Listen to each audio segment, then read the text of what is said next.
Gimana sih caranya sebuah negara membangun dirinya lagi dari puing-puing krisis? Nah, hari ini kita bakal bongkar sama-sama cetak biru di balik 3 dekade kekuasaan Orde Baru di Indonesia. Coba deh perhatiin kutipan ini. Ini kuncinya banget. Orde Baru itu lahir dari satu janji. Perubahan cuma bisa terjadi kalau ada stabilitas.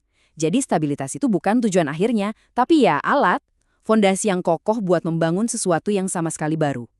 Cuma dalam 3 tahun loh, panggung politik Indonesia itu jungkir balik.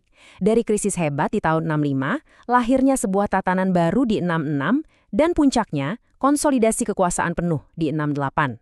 Kecepatan ini bukan kebetulan ya, ini semua bagian dari sebuah rancangan besar. Setiap orde baru itu pasti lahir dari reruntuhan orde yang lama kan? Nah, buat orde baru, pemicunya itu adalah sebuah krisis nasional yang mengguncang Indonesia sampai ke akar-akarnya. Momen pemicunya? Tentu saja Gerakan 30 September atau G30S. 6 jenderal Angkatan Darat diculik dan dibunuh. Jasad mereka ditemukan di sumur lubang buaya. Peristiwa inilah yang bikin Indonesia, ya, kacau balau dan membuka pintu buat kekuatan baru untuk bangkit. Kan katanya politik itu nggak suka ada kekosongan ya. Nah, dari kekacauan inilah, militer di bawah pimpinan Soeharto masuk. Bukan cuma buat memulihkan ketertiban, tapi untuk merancang sebuah mesin politik yang sama sekali baru. Oke, jadi gimana caranya membangun ulang sebuah bangsa? Pasti butuh cetak biru. Yuk, kita bedah prinsip-prinsip inti yang jadi fondasi rezim baru ini. Kenapa namanya Orde Baru? Ya karena ini adalah penolakan total terhadap Orde lamanya Soekarno. Fokusnya sekarang adalah stabilitas, bukan lagi gejolak revolusi. Stabilitas jadi landasan untuk mencapai perubahan yang terukur. Nah, 3 pilar ini anggap aja kayak mesinnya Orde Baru. Stabilitas politik itu jadi syarat mutlak buat pembangunan ekonomi, dan keduanya ini dibungkus rapi dalam ideologi negara, Pancasila. 5 sila yang jadi dasar filosofis bangsa, biar semuanya gerak ke arah yang sama. Ketiganya ini nggak bisa dipisah-pisahin, saling terkait. Terus, siapa dong yang jadi tulang punggung buat ngejalanin 3 pilar ini? Jawabannya, militer. Dan peran mereka diperluas secara radikal lewat sebuah konsep yang disebut duifungsi. Konsep duifungsi ABRI ini benar-benar mengubah DNA militer Indonesia. Mereka bukan lagi cuma penjaga perbatasan, tapi juga jadi pemain kunci di dunia politik dan sosial. Singkatnya, militer ada di mana-mana. Titik. Nah, ini dia wujud nyatanya duifungsi. Di satu sisi, mereka tetap ngejalanin fungsi pertahanan yang klasik. Tapi, di sisi lain, mereka juga menempatkan orang-orangnya di birokrasi, ikut bikin keputusan penting, bahkan membina organisasi sipil. Batas antara militer sama sipil jadi abu-abu. Itulah intinya.